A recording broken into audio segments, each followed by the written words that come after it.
Vocês acham que o que está acontecendo está próximo à vinda do Senhor Jesus Cristo? Claro que sim, com certeza. Nós não temos dúvidas de que nós estamos já entrando na última semana de Daniel. As contrações do princípio das dores só aumentam. Jesus falou isso, que o princípio das dores é como as dores de parto. Como é que são as dores de parto? Elas diminuem o tempo de contração e doem cada vez mais.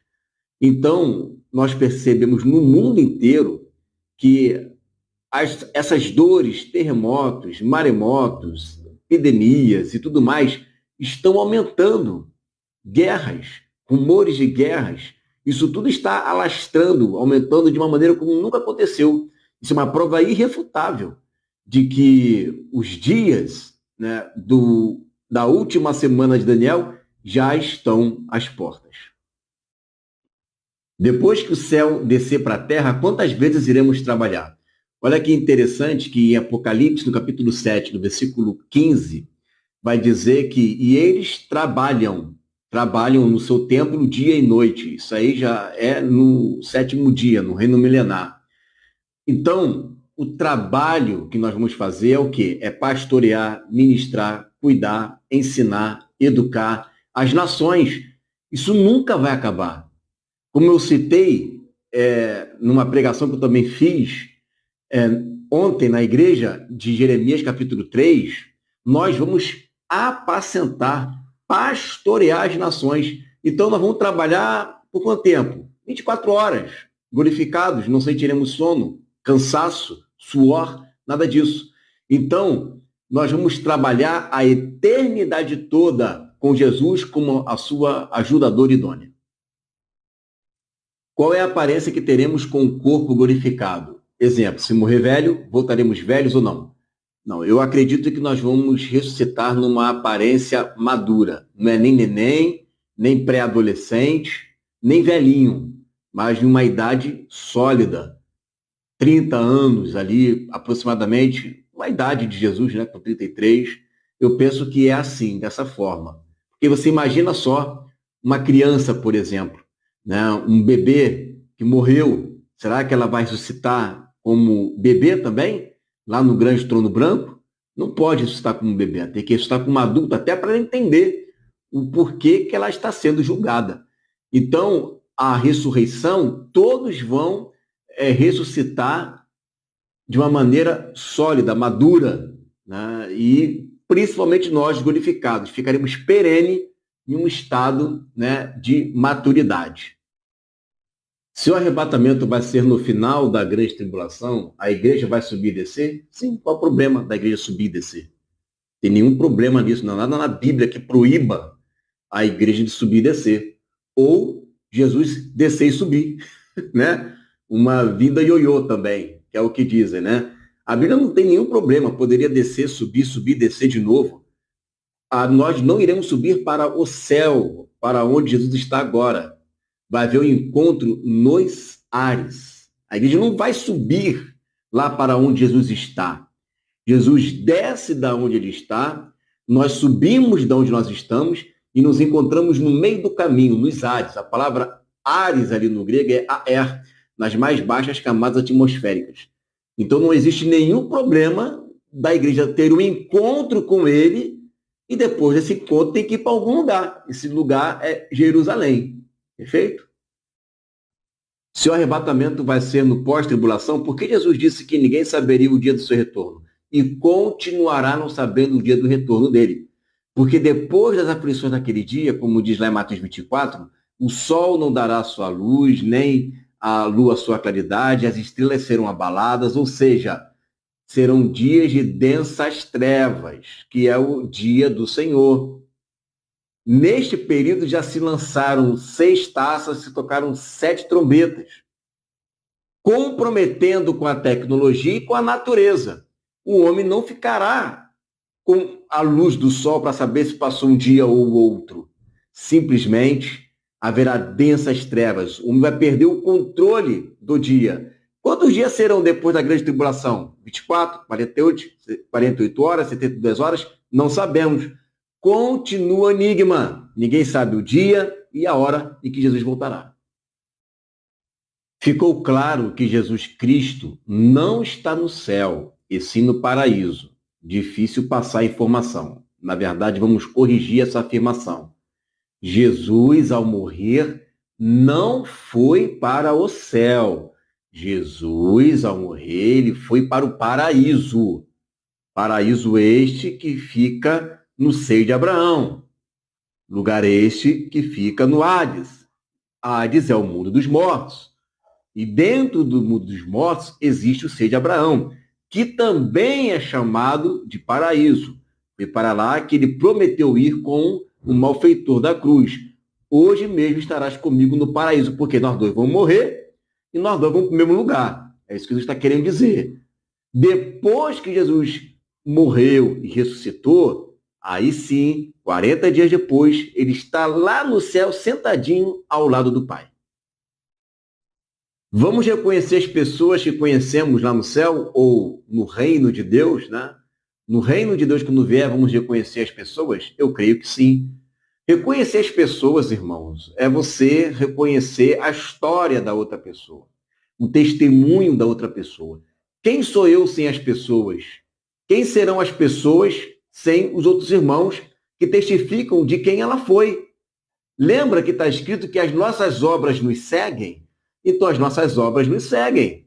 Então, a história de Davi. Conta aí, Davi, a sua história, como é que foi? Quem foi Golias? Se lembra? Não, não sei quem foi Golias, não me lembro de quem, não lembro nem de quem eu sou. Só sei que eu sou Davi. E você, Abraão? E você, Moisés? Me fala aí como é que foi abrir o Mar Vermelho. Mar Vermelho? Não me lembro de nada. Não me lembro nem quem é Miriam, não me lembro de nada. Gente, isso é utopia. Claro que nós vamos lembrar de tudo, mas sem dores e tristezas. Meu pastor disse que cada um tem uma interpretação da Bíblia. Cada um entende o que quer. Preocupada. Olha, é de se preocupar mesmo, viu? Você imagina, cada um interpreta do jeito que quer. Então, olha aqui. O que é isso daqui? É uma lagartixa, um papagaio, um morcego, uma baleia? Isso aqui é um leão. O que é a interpretação da Bíblia, gente? É a hermenêutica. Hermenêutica é a ciência da interpretação do texto.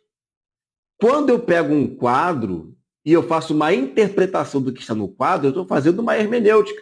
Eu não posso livremente sair interpretando do jeito que eu quero. Tem regras, tem conceitos, princípios dentro da hermenêutica. E eu não posso ir contra essas regras. Senão eu vou pegar isso aqui e vou dizer, isso daqui é um gorila, porque eu quero que seja um gorila.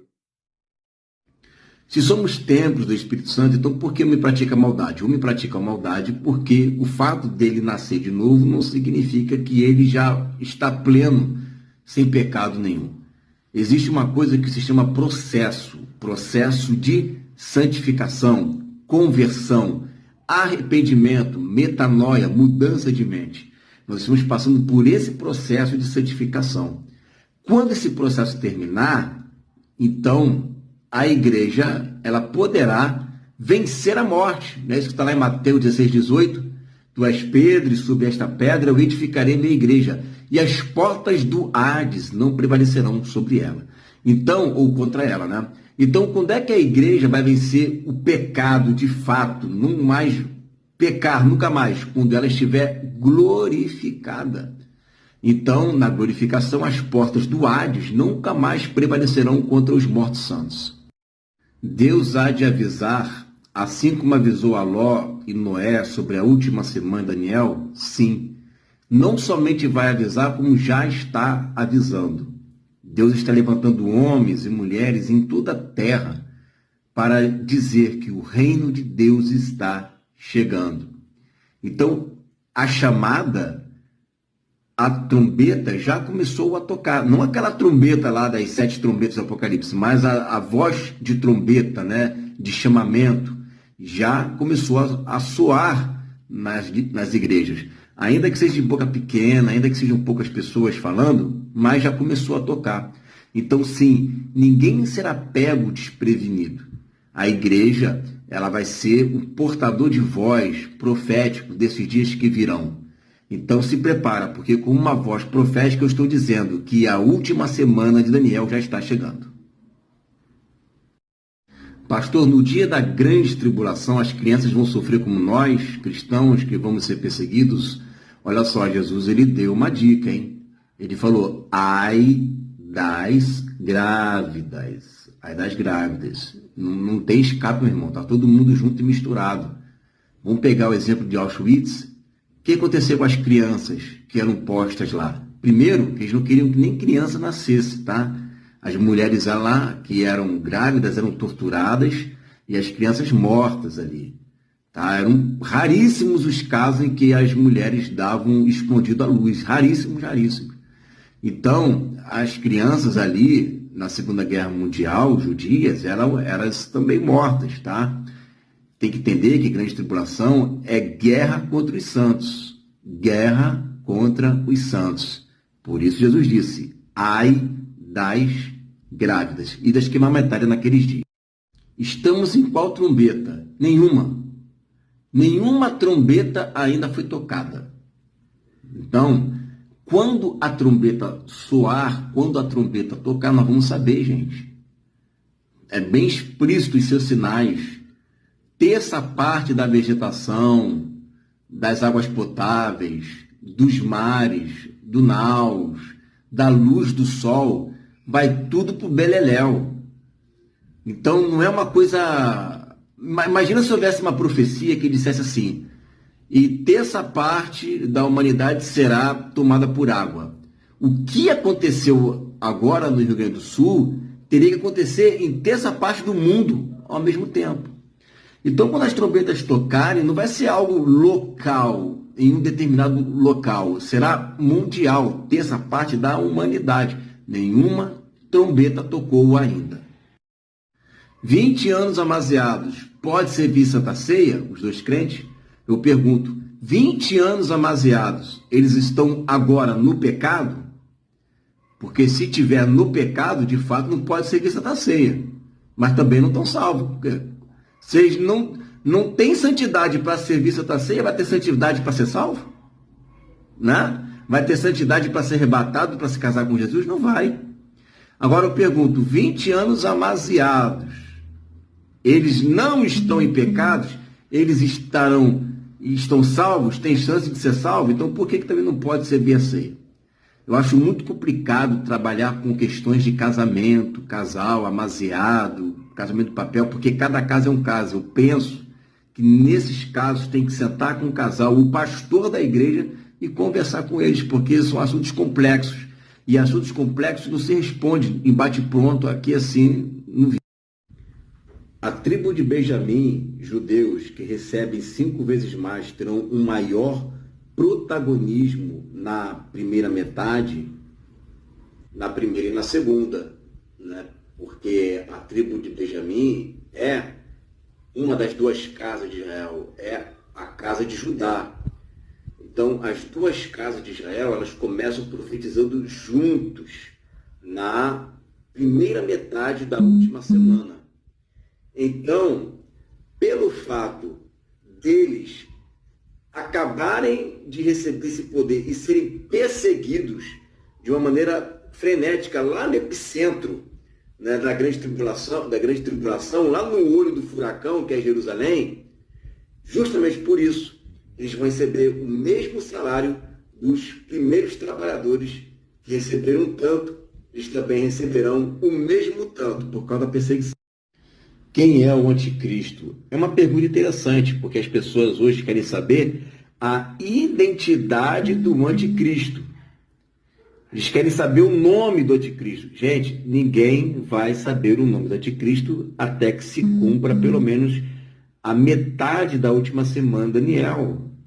Não tem como saber. A manifestação dele é na metade. Manifestação ali é apocalipto, ou seja, a revelação de quem ele é. Que ele já está no nosso meio, eu já sei. Agora, quem é, eu não sei. Eu sei de onde vem. Naum, capítulo 1, versículo 11, diz que vem de Nínive. Em Apocalipse, diz que o seu trono está em Pérgamo. Então, a gente tem sinais ali. Agora, o nome, a identidade, CPF, isso nós só vamos saber na metade da última semana de Daniel.